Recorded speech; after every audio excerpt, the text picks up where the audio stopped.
बर्फ की चिता, सुपर कमांडो ध्रुव और ये सूट जिन्हें पहनकर हम तुमको दूसरे ग्रह के प्राणी लगते हैं, वास्तव में एंटी रेडिएशन सूट हैं। हमारी पिस्तौलें भी अणु शक्ति से चलती हैं। समझ गया। लेकिन इस बात पर इतना बड़ा एटॉमिक स्टेशन बनाना तुम्हारे बूते की बात नहीं है। इसमें जरूर किसी ने तुम्हारी मदद की होगी। कौन है वह? तुम ठीक समझे। अपने पीछे मुड़कर खुद ही देख लो। ध्रुव ने पीछे मुड़कर देखा और उसके आश्चर्य का ठिकाना नहीं रहा। यतिराज तुम? हाँ बेटे, मैं। तुम्हें मुझको देखकर झटका तो जरूर लगा होगा, लेकिन मेरे सामने इसके अलावा और कोई रास्ता नहीं था। झटका लगा तो, लेकिन हल्का सा। तुम्हारे मुंह से ट्रांसमीटर में शब्द सुनकर ही मुझे कुछ शक हुआ था। यह शब्द ऋषि मुनि नहीं सिखाते। तुम जैसे गद्दारों के कारण ही हमारा देश सैकड़ों सालों तक गुलाम रहा। तुमने अपने ही देश को बेच दिया, लेकिन तुमने ऐसा क्यों किया? पहली बात तो यह है कि हम भारत की सीमा में रहते जरूर हैं, लेकिन हम इस देश के नागरिक नहीं हैं। इसलिए मैं गद्दार नहीं हूँ। इधर कुछ सालों से हिमालय पर मनुष्यों का आवागमन इतना बढ़ गया है कि हम यतियों का छिपे रहना असंभव हो गया। यह पक्का हो गया कि आने वाले सालों में कोई ना कोई हमें अवश्य ही ढूंढ निकालेगा। तब मैंने बेहतर यही समझा कि मैं खुद ही यतियों को लेकर किसी देश की शरण में चला जाऊं, और इस क्षेत्र के देशों में जो मुझे ज्यादा ताकतवर लगा मैं उसी की शरण में चला गया। ताकतवर की शरण में जाने से ज्यादा अच्छा दयावान की शरण में जाना होता है यतिराज।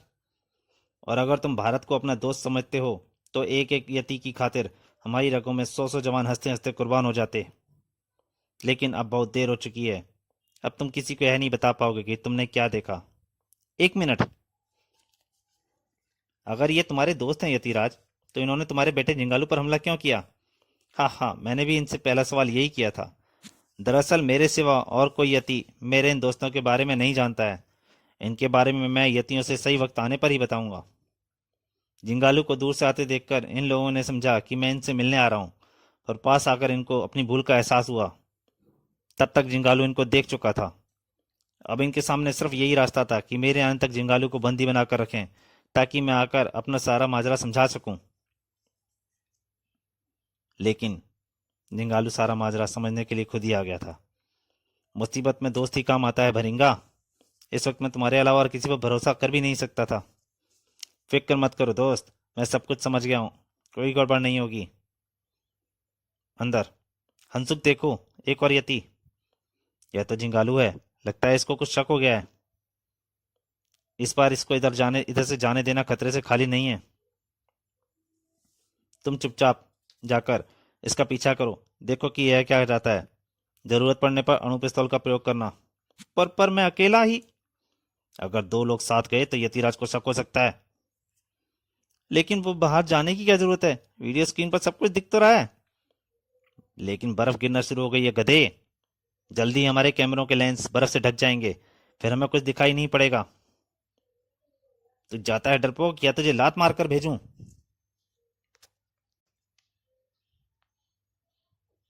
हमारी चाल कामयाब रही भरिंगा। चट्टान का दरवाजा खुल रहा है। अब आगे सब तुम्हारे ऊपर है। कहाँ गया वह जिंगालू का, मेरा मतलब यतिराज का बच्चा? वह रहा, लेकिन वह तो चट्टान से दूर जा रहा है। इस चट्टान पर चढ़कर देखूं तो दूर तक दिखाई पड़ेगा। हंसुक ने एक पैर चट्टान पर रखा और तभी चट्टान खड़ी हो गई। साथ ही एक पत्थर जैसा हाथ प्राणी के शरीर से आ टकराया। बेहोश होने से पहले हंसुक चीख भी नहीं पाया। शाबाश भरिंगा। लेकिन जंगालू, जरा आकर तो देखो कि यह कौन है। यह तो, अब मुझे सारा माजरा समझ में आ रहा है।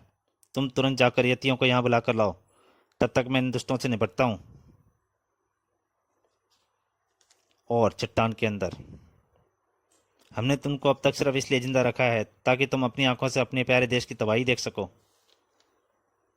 कल सुबह तक हमारी फौजें यहाँ पर पहुंच जाएंगी, और फिर तुम हमसे दया की भीख मांगोगे। कल सुबह? भारतीय फौजें तो यहाँ तक कल शाम से पहले नहीं पहुंच सकती हैं। यानी इस महत्वपूर्ण क्षेत्र पर इन दरिंदों का अधिकार हो जाएगा। तुमने हमारी योजना देखी है तिराज।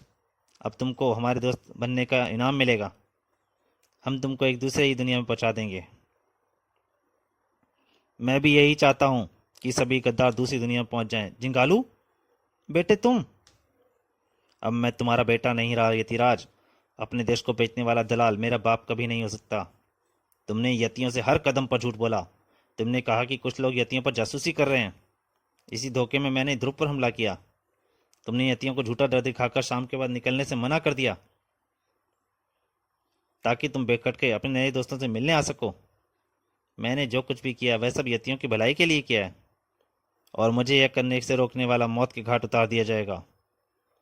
तो तुम भी अपनी मौत के लिए तैयार हो जाओ यतिराज। जिंगालू यतिराज की तरफ लपका और मानो दो पहाड़ आपस में टकराए। भूम! गुस्से से पागल दोनों बाप एक दूसरे पर ताबड़तोड़ वार कर रहे थे। यतिराज का युद्ध का अनुभव जिंगालू से कहीं ज्यादा था, लेकिन जवान जिंगालू के शरीर में ताकत यतिराज से अधिक थी। कंट्रोल पैनल टूट गया, धाड़, और ध्रुव को बंदी बनाने वाली रोशनी की सलाखें गायब हो गई। पर इस समय किसी का भी ध्यान उस पर नहीं था। ये दोनों बंदर तो पूरा एटॉमिक स्टेशन तोड़कर हमारी सारी मेहनत का बर्फ में मिला देंगे। इनको खत्म करके ही स्टेशन को बचाया जा सकता है। तो सोच क्या रहे हो? भून डालो साहब को। लेकिन इससे पहले कि उनकी उंगलियां घातक टिगर पर दब पाती, तुम लोग तो यतिराज को सचमुच ही दूसरी दुनिया में पहुंचा रहे थे। क्या तुम्हारी सरकार अपने दोस्तों के नाम में सिर्फ मौत ही देती है? जो मन में आए बको। सुबह होने ही वाली है। अब हमारी फौजें यहाँ से कुछ ही दूर होंगी, और उनके आते ही तभी एक जोरदार धमाके ने बाकी सारी आवाजें दबा दी। कड़ाक! अरे जनरेटर चालू हो गया है और कंट्रोल पैनल टूट चुका है। यानी अब जनरेटर को बंद नहीं कर सकते। जनरेटर ने पूरी शक्ति से बर्फ को दोबारा पिघलाना शुरू कर दिया।